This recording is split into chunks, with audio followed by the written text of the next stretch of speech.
palavra que está no meu coração para esse dia está em Juízes, capítulo 11. Juízes, capítulo 11, a partir do verso 1. Jefité, livros israelitas. Era então Jefité, o gileadita, valente, valoroso, porém filho de uma prostituta. Mas Gileade gerara a Jefité. Também a mulher de Gileade lhe deu filhos, e sendo os filhos desta mulher já grande, repeliram a Jefité e lhe disseram: não herdarás em casa de nosso pai, porque és filho de outra mulher. Então Jefité fugiu de diante de seus irmãos e habitou na terra de Tobi. E homens levianos se ajuntaram com Jefité e saíam com eles. E aconteceu que depois de alguns dias, os filhos de Amon pelejaram contra Israel. E aconteceu, pois, que, como os filhos de Amon pelejassem contra Israel, foram anciãos de Gileade buscar Jefité na terra de Tobi. E disseram a Jefité: vem e sê nós por cabeça, para que combatamos contra os filhos de Amon. Porém Jefité disse aos anciãos de Gileade: ué, porventura não aborreceste a mim, e não me repeliste da casa de meu pai? Por que, pois, agora vieste a mim quando estás em aperto? E disseram os anciãos de Gileade a Jefité: por isso mesmo tornamos a ti, para que venha conosco e combata contra os filhos de Amon, e seja por cabeça sobre todos os moradores de Gileade. Então Jefté disse aos anciãos de Gileade: se me tornardes a levar para combater contra os filhos de Amon, o Senhor me colocará então por cabeça. E disseram os anciãos de Gileade e Jefté: o Senhor será testemunho entre nós, e assim o faremos conforme a tua palavra. Eu li aqui de Juízes capítulo 11, do verso 1 até o verso de número 11. Na verdade, o texto até continua, mas eu li só até o versículo 11, já dá para entender um pouquinho mais sobre o que está acontecendo nessa história aqui. Bom, você vai perceber aqui que esse cara aqui, o Jefté, ele vai ser um dos juízes de Israel, que vai ter suma importância para vencer muitos inimigos, porque Jefté é um ótimo soldado, é um ótimo lutador, guerreiro. Isso era uma das características de um juiz, né? Um juiz, ele não era só um gestor. Na maioria das vezes o juiz, ele era um soldado, um homem que entendia de guerra, um militante, né? Um homem que lutava. Por isso que a maioria dos juízes, você vai ver, todos eles lutavam, todos eles iam para a guerra, todos eles combatiam. Ele não era somente um administrador, um gestor, alguém que cuidava, que administrava, que tomava decisões. Não, ele era um guerreiro. Ele precisava ser um guerreiro. Principalmente nessas épocas aqui do período de Josué, de Josué para frente, né? Porque de Josué para frente é o período de conquistas. Tudo começa ali em Josué. Deus tinha feito uma promessa ao povo de Israel, quando o povo saiu do Egito, falou com Moisés, levaria o povo para uma terra que manasse leite e mel. Aí Deus para Moisés na montanha, fala: você não vai passar daqui, levanta o sucessor dele é Josué, e é Josué que vai entrar em Jericó, é Josué que vai entrar na terra que mana leite e mel. Porém, quando chega lá, existem muitas cidades que precisam ser conquistadas, territórios que precisam ser conquistados. Israel vai ter essa responsabilidade de conquistar essas terras. Então observe aqui, juízes são homens que vão ser levantados, obviamente, para julgar a causa de cada tribo, mas também serão líderes que vão conquistar as terras, que vão vencer as terras, que vão tomar posse da terra para viver com aquilo que Deus havia prometido para eles. Por isso que, por exemplo, você vai ver juízes como Sansão, você vai ver juízes como Otiniel. Sansão, um dos homens mais fortes que já existiu, ele vai livrar Israel do jugo dos filisteus na época. Você vai ver Otiniel, que era um homem já avançado em idade, mas era um ótimo guerreiro. E assim outros homens que existiram entre eles, que eram ótimos soldados. Eude, né? Que era um ótimo soldado que lutava com a mão esquerda, que para muitos naquela época era visto como um deficiente físico, porque eles não aceitavam um canhoto. É uma coisa pequena, mas era cultural, né? E depois você vai ver ele sendo juiz de Israel, né? Sendo um homem importantíssimo que vai vencer, se não me falha a memória, ele vai matar o rei dos Moabitos, rei de Moabe, né? Eglon, se não me falha a memória, acho que é esse o nome. Era um soldado, era um guerreiro, era um militante, um homem de autoridade, de força. A maioria dos juízes se envolviam com essas causas. Então, da mesma coisa, Jefté. Ele aqui ele tem essa responsabilidade. Só que o texto está contando a história dele, né? Que é um pouco diferente dos outros. Nem todos os outros juízes a gente sabe da história. Jefté a gente vai saber um pouco, né? Sansão a gente sabe da história, Eude a gente sabe um pouco da história, mas esse aqui ele detalha como aconteceu de forma diferente, né? Ele foi menosprezado. Olha isso. Era então Jefté o gileadita valente, valoroso, porém era filho de uma prostituta, mas Gileade gerara Jefté. O que acontece é que Jefté ele tem um pai como Gileade e tem a mãe uma prostituta. Por causa dessa forma, ele vai ser desprezado pelos moradores de Gileade. Ele vai ser desprezado. De modo que vão expulsar ele da cidade, porque ele era filho de uma prostituta. Mas olha o que o verso 1 já diz, ó. Jefté, o gileadita, era valente e valoroso. Perceba, as pessoas elas deixam de apreciar a qualidade de Jefté e preferem ficar com o rótulo pelo fato de ter nascido filho de uma prostituta. Só que o texto diz que ele era valente e valoroso. Em vez de observar as qualidades, procura defeito no cara para tirar o cara da cidade. Sabe? Isso me faz refletir um pouco na vida, porque tem pessoas que preferem mais procurar os defeitos, e eu não estou dizendo que seja um defeito de ser filho de uma prostituta, porque Deus não nos julga pelo nosso nascimento, se eu fui filho de espírita, se eu fui filho de católico, macumbeiro, prostituta, não. A partir do momento que eu nasci com Cristo, que eu vivi a vida com Ele, eu vou viver uma nova história, e não importa o passado, não importa o que os pais fizeram, o que os avós fizeram, eu vou viver uma nova história com Cristo. As pessoas que colocam rótulos em nós, Deus não. Deus não me ama porque eu sou filho de rico ou sou filho de pobre. Deus não me ama porque eu sou bonito ou sou feio. Deus me ama pelo que eu sou. Independente do estado que eu vivo e da circunstância que eu venha nascer, Deus não muda o sentimento que Ele tem por mim. Ele me ama, por isso Ele me deu vida. Ele me ama até mesmo antes da minha existência. A Bíblia fala sobre isso, né? Que o amor dele veio muito antes disso tudo. Só que Jefté tem duas qualidades. Ele é valente e é valoroso. Aí o texto diz, porém é filho de uma prostituta. Então quer dizer que o fato dele ser filho de uma prostituta anula o fato dele ser valente e valoroso? Olha como é que o mundo é. Prefere julgar o fato dele ser filho de prostituta do que apreciar o fato dele ser valente e valoroso. Então, antes de alguém dizer que ele é filho de prostituta, não esquece também de dizer o cara é valente. O cara é valoroso. Ele tem valor. Mesmo ele ter nascido de uma prostituta, o texto diz que ele tem valor. Ele é valente.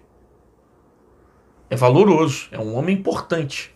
É tão importante que depois foram trazer ele de volta para lutar contra os filhos de Amon. Mas é um cara valoroso.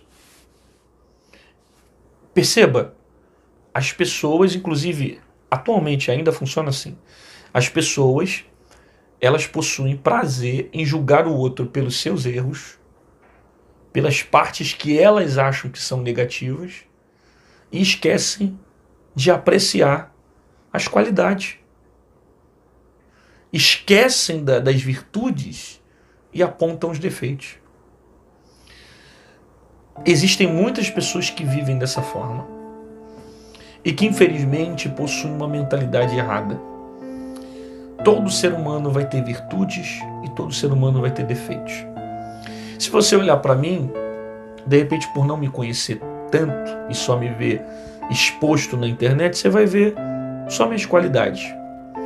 Mas se você andar comigo uma semana, você vai começar a perceber meus defeitos. E eu não tenho que simplesmente perder o valor porque você viu meus defeitos. Porque todo ser humano tem suas falhas. A questão é que a gente precisa aprender a mudar a nossa ótica e a enxergar as virtudes e fazer com que as qualidades de alguém sobressaia nos seus defeitos, sobre os seus defeitos.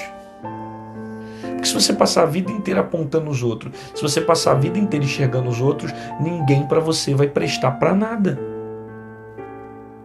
Então o problema de Gileade é que tá apontando o passado do cara, tá apontando os erros do cara, tá apontando, sabe, tá julgando ele, em vez de apreciar a qualidade, em vez de apreciar as virtudes. Às vezes o tempo que você perde apontando os erros de alguém é o tempo que você poderia estar apreciando a qualidade de alguém. Ah, mas fulano é muito arrogante. Já percebeu que ao mesmo tempo que ele é arrogante, ele tem também características de uma pessoa amorosa?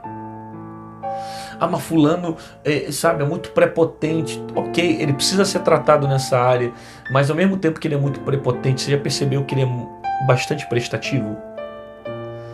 Por que a gente tem o costume de pisar em cima do defeito dos outros e não tem o costume de apreciar as qualidades, sabe? E às vezes ajudar até alguém a melhorar o seu defeito, mas não deixar de apreciar a pessoa pela forma como ela é, independente de virtudes ou independente de defeitos.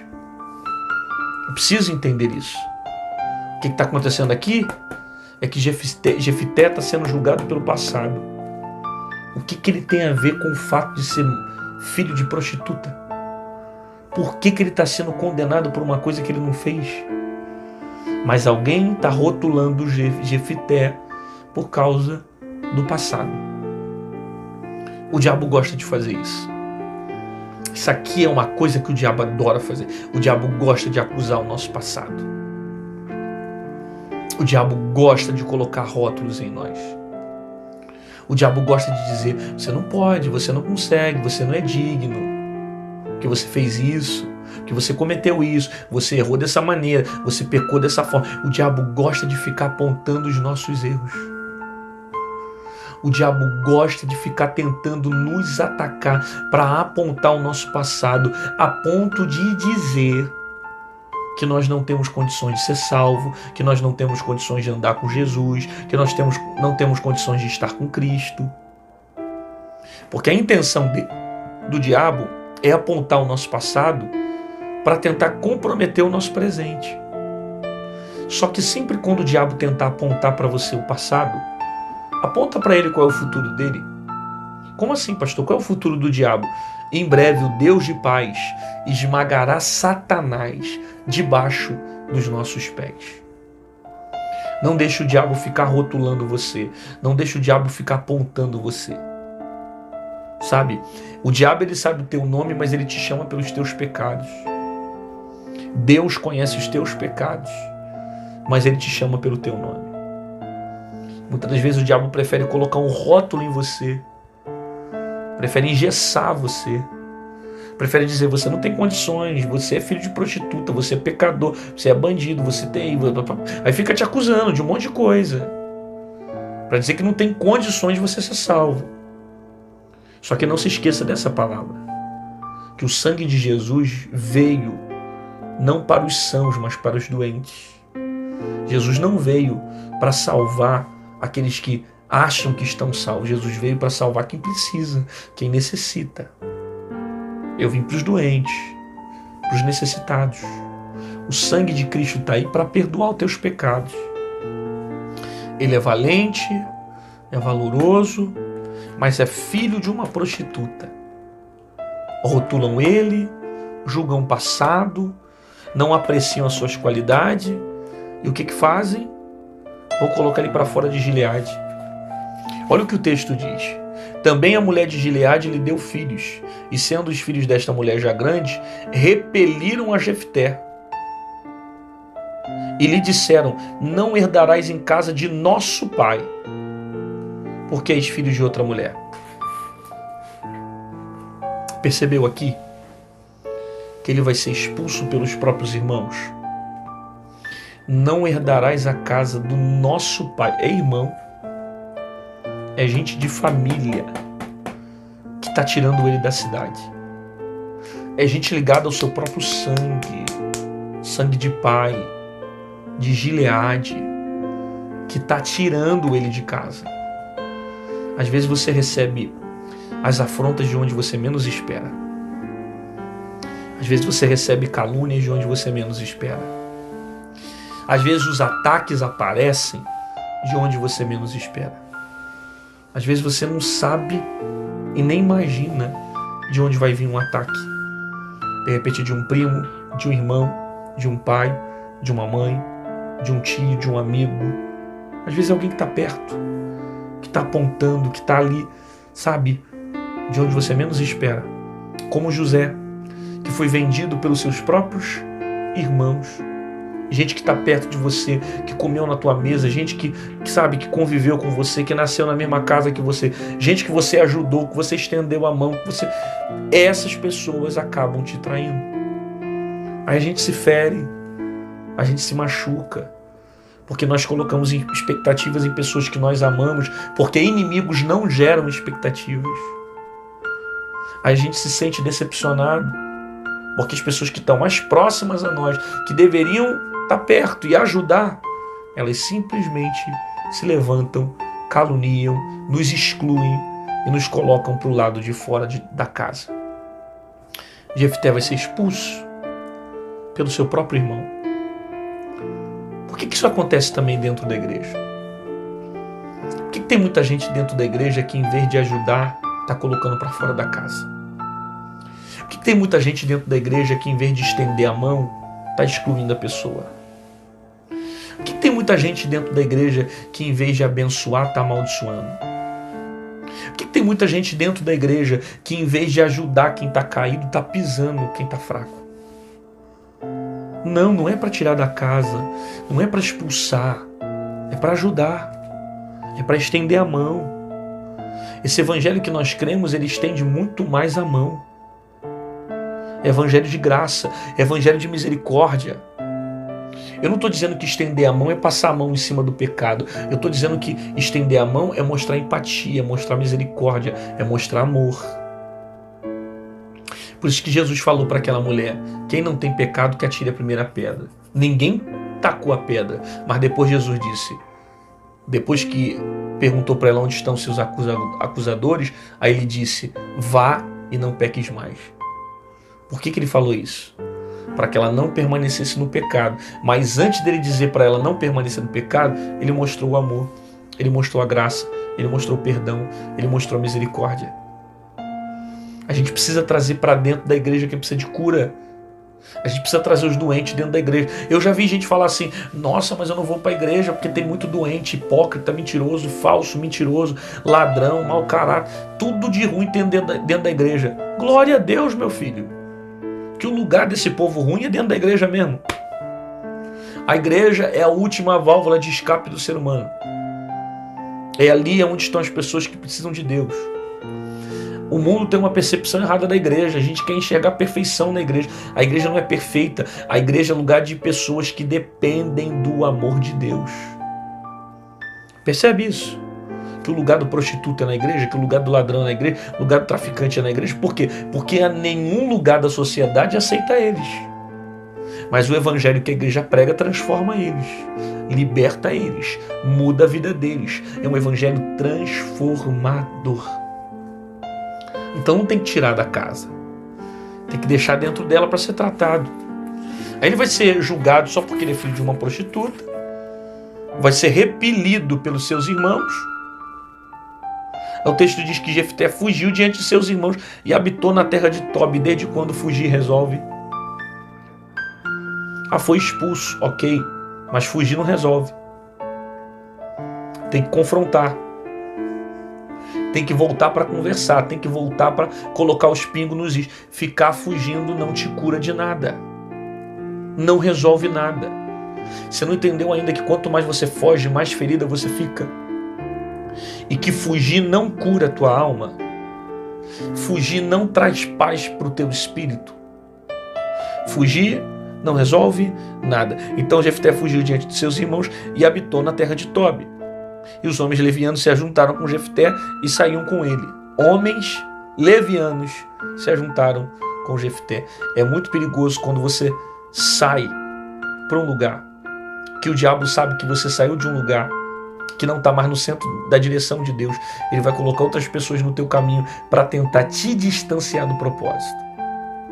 Por isso que eu tenho que me preocupar. Quando eu sair de um lugar e não estiver debaixo da vontade de Deus, eu posso colher certas coisas para a minha vida que podem me levar para longe da direção de Deus e podem gerar altas consequências. E aconteceu que depois de alguns dias, os filhos de Amon pelejaram contra Israel. Aí você vê a mão de Deus criando ali um cenário para que Jefté voltasse. Os filhos de Amon se levantaram, pelejaram contra Israel. Aí o texto vai dizer que os anciãos vão atrás de Israel, de Jefté. Aconteceu, pois, que como os filhos de Amon pelejassem contra Israel, foram os anciãos de Gileade a buscar Jefté na terra de Tobi e disseram: vem-se por nós, vem e ser por nós cabeça, para que combatamos contra os filhos de Amon. Aí você percebe, estavam expulsando Jefté, tiraram Jefté de Gileade, mas agora estão chamando a presença dele, porque precisam dele. Deixa eu dizer uma coisa para você, que de repente parou para ouvir essa mensagem, está falando assim: mas eu não gosto, não vou ajudar fulano porque fulano só me procura quando precisa. Eu não vou ajudar fulano porque fulano é interesseiro, só me procurou quando precisou. Percebe? Ele foi expulso de lá. Mas quando os filhos de Amon vieram atacar e atingiram a vida de Israel, os anciãos ficaram tão preocupados que eles pensaram: vamos até Jefté, se humilhar diante dele e vamos chamar ele para ele lutar conosco, porque ele é valente e valoroso. Na verdade, ele sempre foi valioso. Na verdade, Jefté sempre foi valoroso. Só que a inveja e o sentimento de ter nascido de uma prostituta era tão contrária no coração de alguns dos filhos de Gileade que preferiram colocar ele para longe da cidade. Só que aí Jefté vai voltar para a cidade. Só que ele saiu humilhado. Por ele volta como cabeça, como juiz, exaltado e honrado diante dessa situação. Porque ele disse para os anciãos: eu até volto, mas eu volto como cabeça. Eu não volto como cauda. Eu volto por cima. Eu não volto por baixo. Talvez você parou para ver essa mensagem e está falando assim: mas fulano sempre me procura só quando tem necessidade, só quando precisa. Igual procuraram Jefté porque precisaram. Se não tivesse precisando, não procuravam Jefté. Você já parou para perceber que isso é uma bênção? Como assim, pastor? A fulana é interesseiro, só me procura quando precisa. Pensa bem. Se ele só procura você quando precisa, é sinal que quando ele está na escuridão ou está em trevas, é só você que ele pensa, que pode ajudar durante um momento de dificuldade que ele está passando. Se você é a única pessoa que ele procura na hora da dificuldade, é porque ele enxerga a luz que está dentro de você, que pode ajudá-lo no momento do problema. É porque ele enxerga em você um potencial de estender a mão. Talvez não procure outros, porque outros não possuem características que você possui, personalidade que você possui. Aí procura você, porque você tem uma qualidade de estender a mão. Jefté poderia não ter ido, mas ele falou: quer saber? Eu vou voltar. Me expulsaram. Primeiro tiraram ele da terra, depois tiveram que pedir para ele voltar. Isso é exaltação de Deus. Quando Deus te exaltar em algum lugar, quando Deus te honrar em algum lugar, você não vai precisar se rebaixar para voltar. As coisas vão acontecer naturalmente para você voltar e voltar honrado e voltar no tempo de Deus. Você não precisa ficar num lugar onde você está sendo maltratado. Você não precisa ficar num lugar onde você está sofrendo. Deixa Deus te honrar. Deixa Deus te exaltar. Deixa Deus preparar o tempo certo para que coisas poderosas se cumpram sobre a sua vida. Ele disse: eu volto, mas eu volto como cabeça. Porque no lugar que você foi humilhado, Deus vai fazer você voltar exaltado. Você recebe essa palavra, meu irmão? O lugar onde você foi humilhado, você vai voltar exaltado. O lugar onde você ficou triste, ficou machucado, ficou arrebentado, Deus vai fazer você voltar lá e vai voltar honrado, glorificando o nome do Senhor, exaltando um Deus que cumpre promessa, que cumpre propósito. Você recebe essa palavra? Então declare isso nos comentários. Escreve aí. Não, escreve alguma coisa que você entendeu dessa palavra. O que Deus falou com você? Qual foi a parte mais forte da mensagem? Coloca aí, consolida a palavra que você recebeu. Porque o lugar que você foi humilhado, você vai voltar exaltado. Vai voltar como cabeça. Vai voltar honrado por Deus. Vai voltar vivendo um novo tempo.